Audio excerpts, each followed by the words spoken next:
So, guess just kind of starting off, Chris, what's it like again to be in the U.S. Open Cup? A historic tournament in the United States. Just what's it mean for the club to be able to participate? Yeah, it's really a fun opportunity. I think the guys who obviously founded the club, definitely the Open Cup was on their mind as a goal for the club to experience at some point. And obviously we did that a couple of years ago, and that was up until this past summer, kind of the bar that we'd set in terms of how good things could be in Vermont.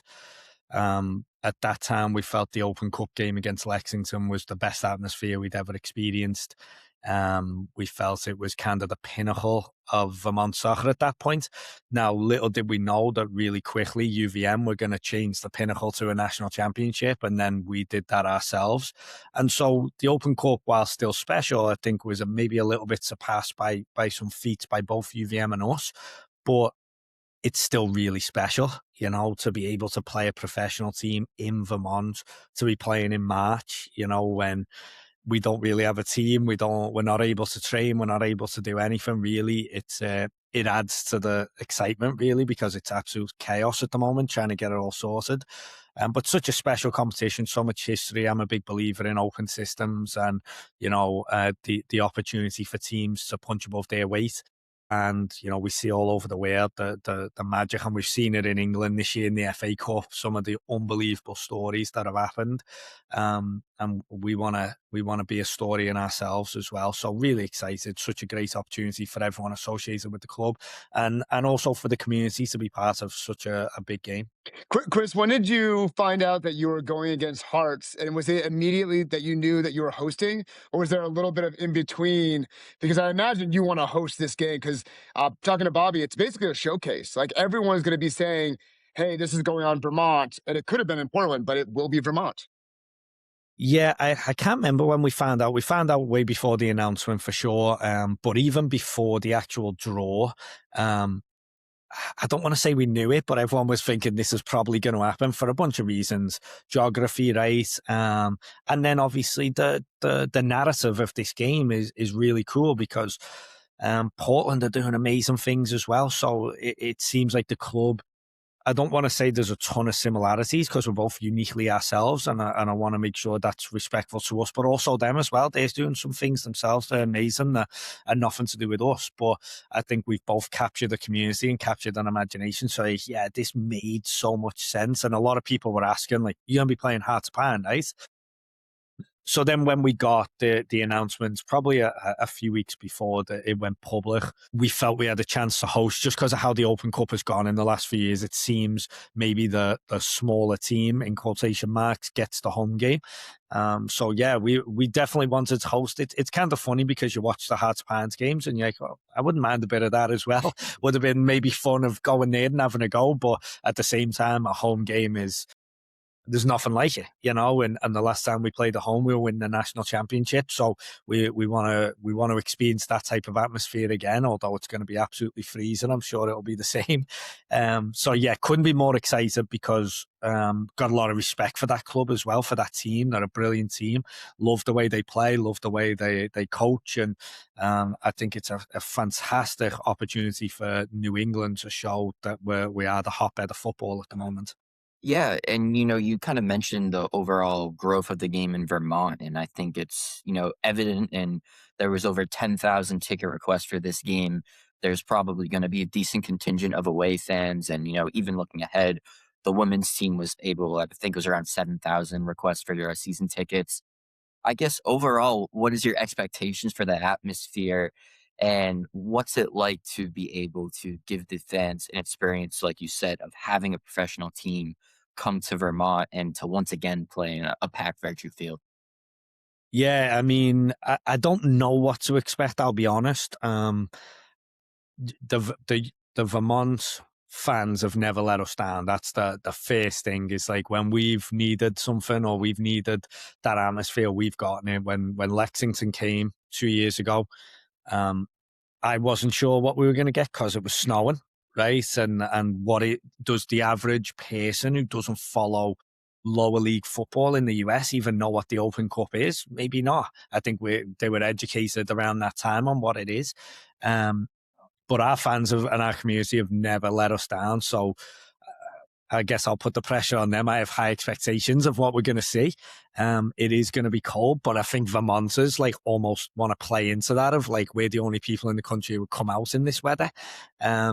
So I think it's going to be amazing. I think there's going to be like I think you mentioned earlier, there's going to be so many eyes on this game because of the matchup, not just from our point of view, from Mount Green, but people are just curious about, two teams that have captured a lot of the imagination. So I'm expecting an incredible atmosphere.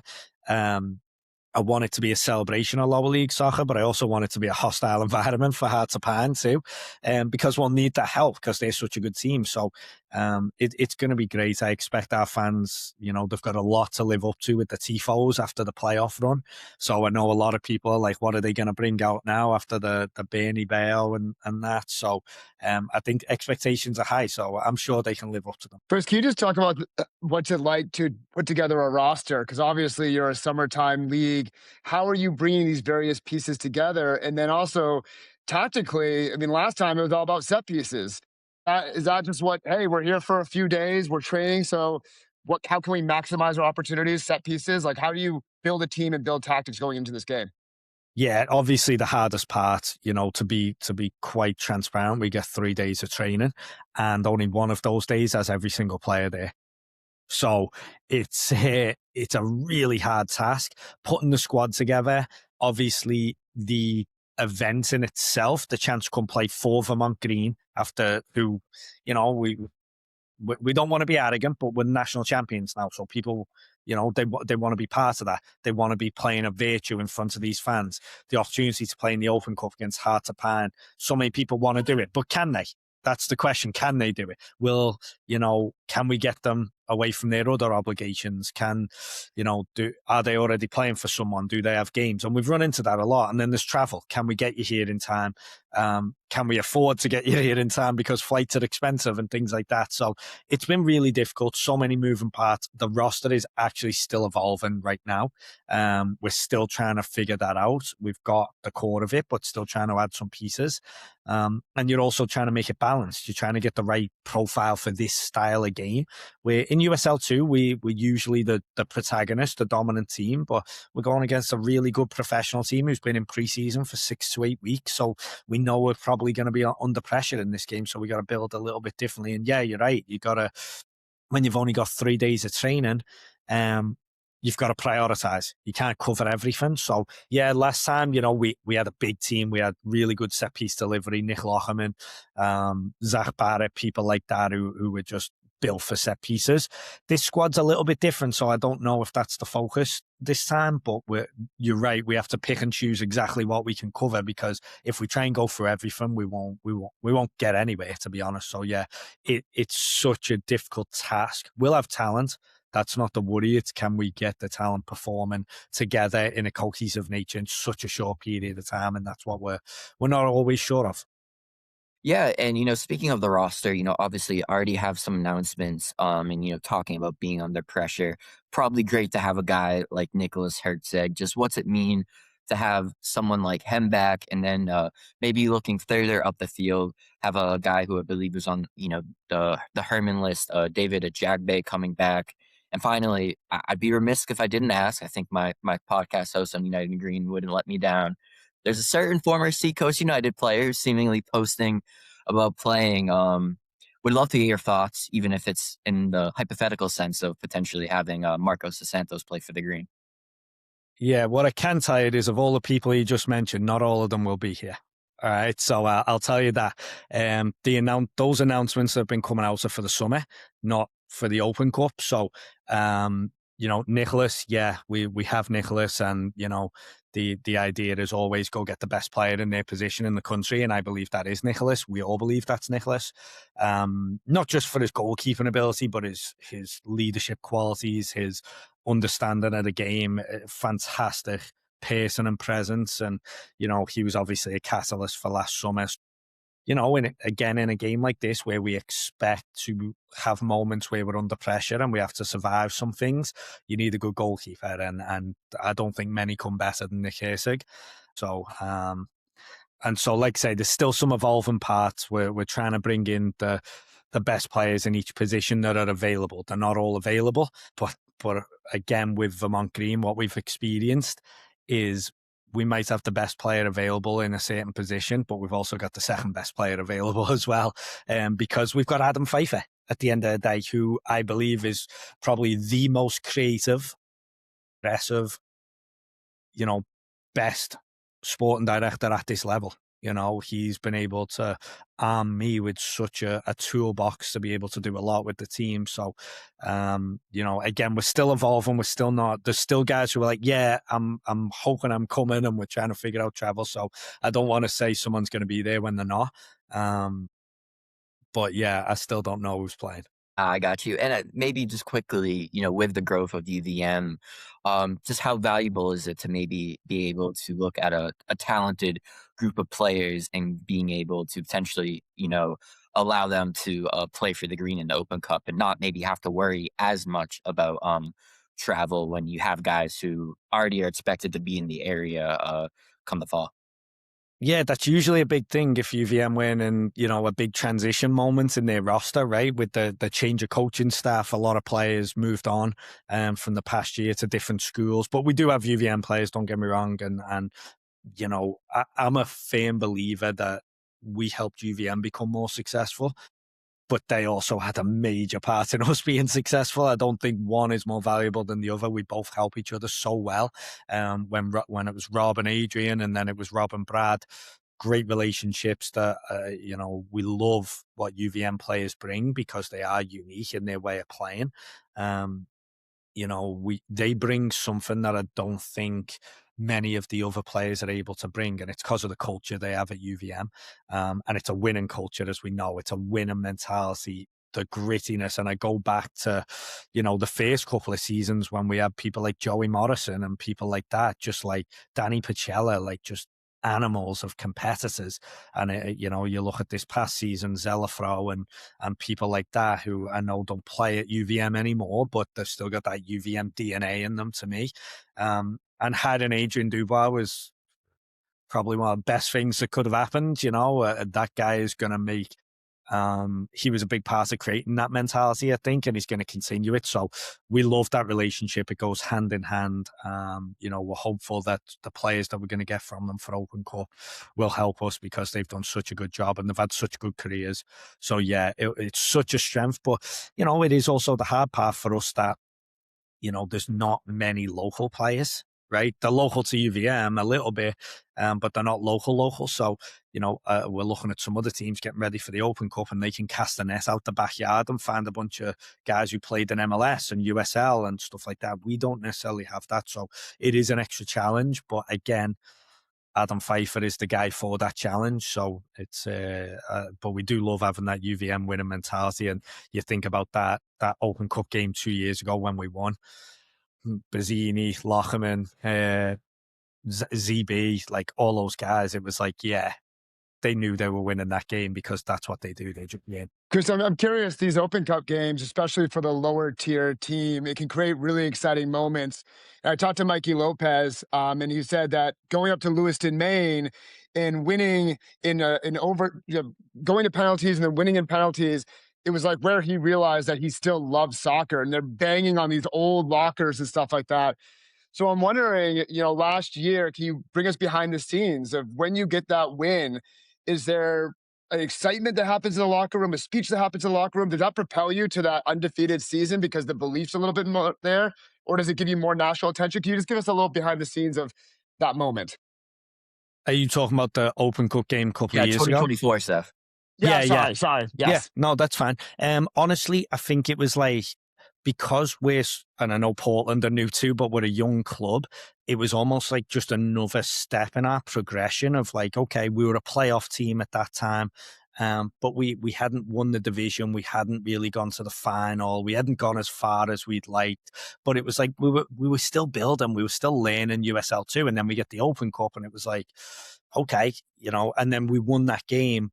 with, again, a squad that I felt was as good as any USL 1 squad in the country. Now, we don't have the same restrictions that they have in roster building, so we've got some advantages there. But yeah, I think it was just a natural progression because each season's just gotten a little bit better for us.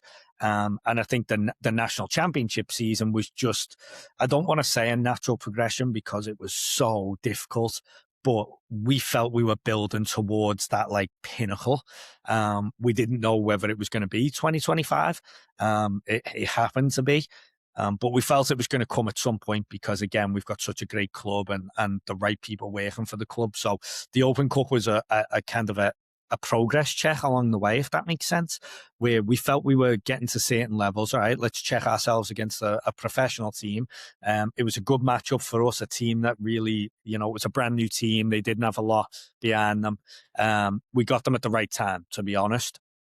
But now, different beast.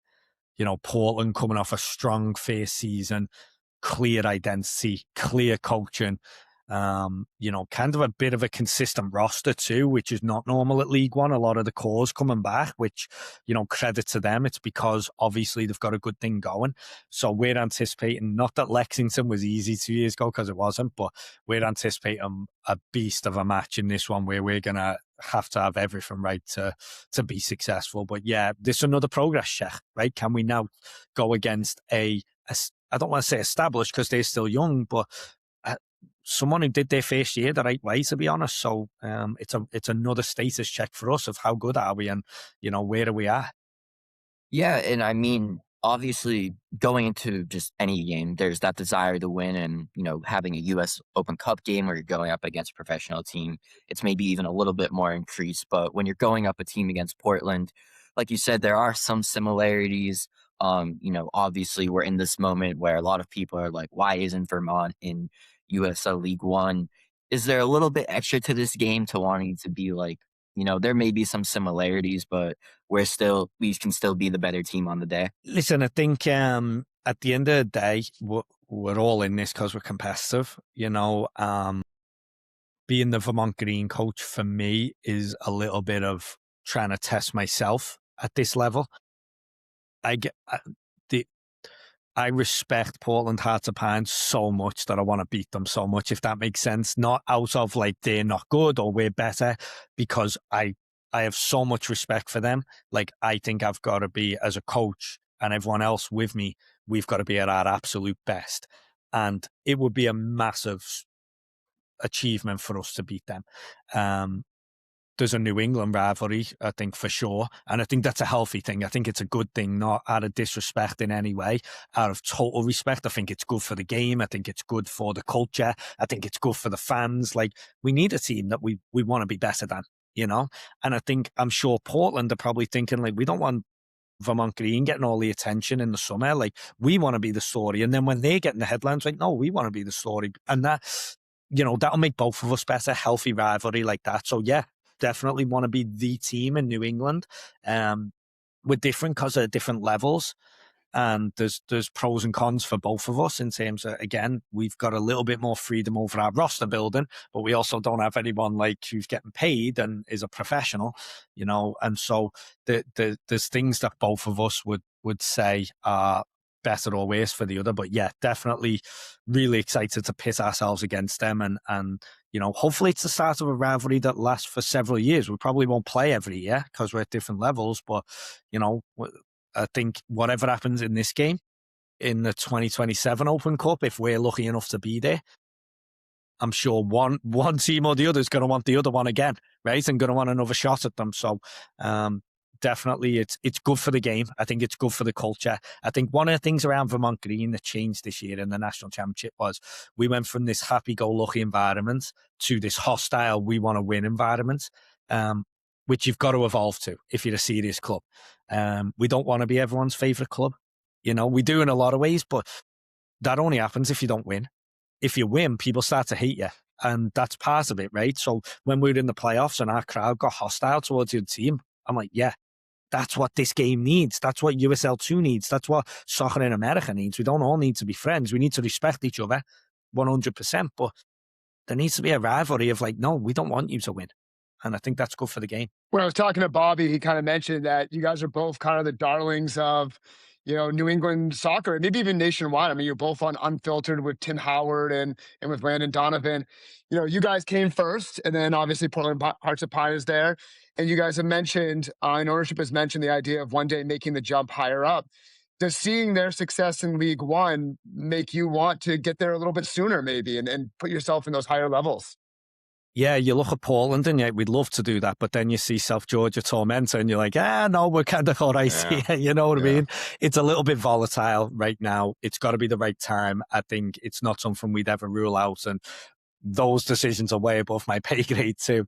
But yeah, we're always looking, saying, I think we could do a good job at that level, but it's such a massive jump, right? It's not just about can you win games. It's, you want to do it the right way and you don't want to do it where you can't pay people. And, we obviously had Bazzini at South Georgia Tormentor, and what a stressful time. And he's landed on his feet because he's a top player, but 2 weeks before preseason, essentially losing your job. Like, I can't comprehend that. And so, I think, yeah, we want USL to settle down a little bit, if I'm honest, and you can't have teams folding before the season.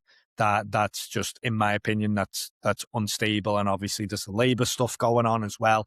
It needs to stabilize. But I think it's probably in our future at some point. I just don't know when. And it needs to be right. It needs to be right for everyone, because we could go now, right? We could say, yeah, we want to do it, but would it be right? Can we employ that many people? It's a big undertaking. And then, where do you play? We can't fit everyone at Virtue. It's a problem now at USL2. It'd be a bigger problem at USL1. So we've still got some growing to do, and the timing is everything. But yeah, I think everyone feels like we have a great product that would thrive at any level we go to, but it's got to be right for everyone. So we definitely look at Hearts of Pan and say, you know what, I think they took maybe 5 years to launch, if I'm right. Is it Yeah, something like that? yeah. Yep. But that's credit to them, that they had the patience and they had the big picture and didn't rush and made sure they did it right, and look at the product they put out there. So it shows how much work. And I know we've got a USL2 thing that maybe we could make step up, but it's a summer league team. That's what we are. So I think their journey shows how much work it involves to build a club properly. And again, really, so much respect for them for doing it that way. But it shows it's not easy. So I think we're patiently waiting for the right moment, if that moment ever comes. And if and when we do, I think we'll be a major success, mainly because of the community. But yeah, just we're happy at USL2 for now, and playing these fun Open Cup games. Yeah, and obviously with the game being on national television, kind of the sense I get is that, do you feel that there's a real opportunity, obviously, to make an impact on the pitch and a showcase on the pitch? But obviously, Vermont's Green's a very vocal club about where it stands on various issues, whether it be political, environment, or what have you. Do you feel this is also maybe an opportunity for fans, or the state as a whole, to kind of make a statement, whether it's about the soccer or also just about what it stands for? Yeah, 100%. I mean, I'm someone who believes that my job is to win as many games as possible to make our message louder. That's how it is. If we lost every game, no one would care about our message. You know what I mean? They would, in the grand scheme of things, that the message is super important, but we'd just be another club then. For our message to resonate with a wider audience, we have to win. And I think that puts a little bit more on us, that we have to win for bigger causes, because these are important issues, the big causes, and we want to gain them attention. We want the world to be a better place. And at the end of the day, not to be too preachy, but my role in that is to win games, so that more people become familiar with the club. They look into what we stand for, and what does that mean? How can we maybe be a part of that? And obviously this game being on national television and things like that, it's going to put us to a wider audience. It is the marquee game of the first round of the Open Cup. And yeah, so that's fantastic that it allows our message to get out there further. My role is the football piece, to spread the message through football and gain us as much attention as possible. So yeah, it does give us a bigger stage to promote what we stand for. Who are you game planning against? You got Ollie Wright, Masashi Wada. You don't know your roster yet, but you know their roster. Like, how do you slow these guys down that did so That well last year? That's a great question. I mean, I'll be honest, I've enjoyed watching them, in terms of getting to know them. It's a really fun style of play, really clear, and I love that. Some great players that, I'll be honest, I wasn't fully familiar with before. Obviously, last year they had Nathan Messer that played for us. He's no longer with them, but he was having a great season. The forward players are so dynamic. Ollie Wright obviously looks a player. He's a really good one. Wada, such a great engine, but all the way throughout, I think what is clear is they've got a unified identity. All the players buy into it. You can tell, they play for these coaches. Those coaches are obviously very good. These players, there's no wavering in how they play. They're all in. So it's good in a way that it's so clear we can identify it, but dealing with it's a whole nother thing. So we definitely want to try and keep these attacking players off the ball as much as possible, but we've also got to be realistic that this is a really good team and they're gonna break our plans at times, and then how do we deal with that? So yeah, we're going to have our hands full. There's no doubt. There's some really top players there, and I know they're reinforcing. It seems like every day they're announcing another player. So we'll watch them play this weekend against the Cosmos, where I'm sure it'll be a great game, and we'll have to figure out what type of lineup they put out against us. But so many good players to choose from. So we're anticipating this to have our hands firmly full with this group of players. Yeah, I guess kind of bouncing off that, just what are maybe the challenges when, I believe Hearts are playing 3 games in about a week's time. There's obviously the question of, will they kind of rotate and maybe play some of the guys that there might not be as much tape on? Just what are maybe some of the difficulties? I, I think that's the question. I think that they're such a good team and a good club. Part of me is like, I don't think they'll rotate. Because I think part of them's like, we're going to come in and we want to win. You know, so and it's early season, right? It's just there's so many things that we don't know how much they're going to rotate, so it does make it really difficult. But I think they're going to take us pretty seriously. Just because they're those types of coaches, they seem that they're just on it every day. And they've got these like really high standards and high expectations. So I expect them to name a strong lineup against us. Because again, it's probably more difficult for them because they don't even know. If I don't know who's playing for us, they don't know who's playing for us. That's the biggest thing I've got. And so I think for them, possibly a strong lineup, I would expect, with maybe a change here or there. But yeah, I think we've got to our whole thing is over these couple of days that we're together is just being as flexible as possible. When we know that 2 or 3 guys who we expect to play won't be there till Monday afternoon, we've got to be as flexible as possible. So we're just going to prepare as best we can, and we're going to have to be ready to adjust on the night in the game. And we're going to have to be like very vigilant of what's going on, who's playing, different profiles. So yeah, it's an exciting challenge, to be honest. I'm really excited for it because I think sometimes, we can get set in our way. This is a unique challenge as a coach. We can get set in our ways of how we prepare. This is totally unique. Where we're totally going in blind, really. So I'm really excited to see how we deal with that, how we put a team together that has never played before together, and how do we make that work. It's going to be fun. It's going to be hard, but it's going to be fun, and that's part of the reason that this is so exciting for us. This is my last question. I don't know if Sam has any, but I'm just curious. You talked about like the progression of the club, and you coming off an undefeated season when you win a championship. But I watched the documentaries. Of course, the thing is like we want to do it again and do it again and do it again. But is there almost even more of an emphasis on like here's this tournament, and the tournament's so important? Is beating Hearts of Pine, advancing further, like is that part of like building that next pinnacle of this club? Yeah, that's a great question. I mean, I think yes, but at the same time, we've got a really hard draw. Yeah, I yeah. think drawing Hearts of Pine, as I think you can tell, I'm a bit of a fan of the way they play, and I think they're a very good team. So I think we've got to be a little realistic of how good they are with 6 to 8 weeks of preparation time compared to us of, basically 48 hours. We've got to have some realism there that this is a massive undertaking for us. Any type of really competitive game, I think, I don't want to say a victory for us, but it's a good thing. A win is a a gigantic achievement that it's not going to be a normal thing, right? I don't think it should be expected by anyone. But yeah, I think we're each year trying to scale some new heights. I don't think we're expecting a national championship every year. That was really difficult to do. And we were on, obviously we had a fantastic season. That's it. But most of those players are pro. We don't have the same team anymore. So, and other teams won't have the same players. It's so volatile in USL2 in terms of rosters that, we lost almost all of our best players. We don't have Julian Labordelou anymore. We don't have Zach Zengi. We don't have Musa Inde. We don't have some of these guys who are just phenomenal players. We do have some coming back, of course, but it's a whole new team. So, each year is its own story. If we are challenging for a national championship this summer, and that's a success for me.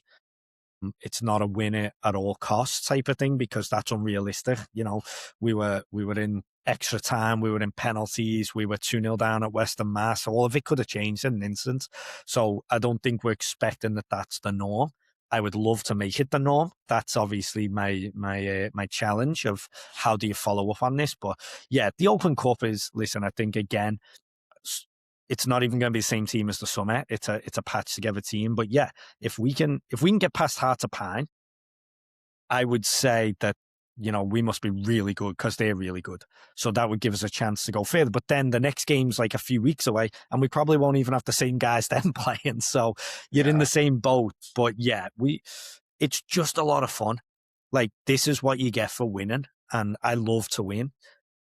And I love the results of winning, which gets you an opportunity to play in some different things. So this is just really exciting.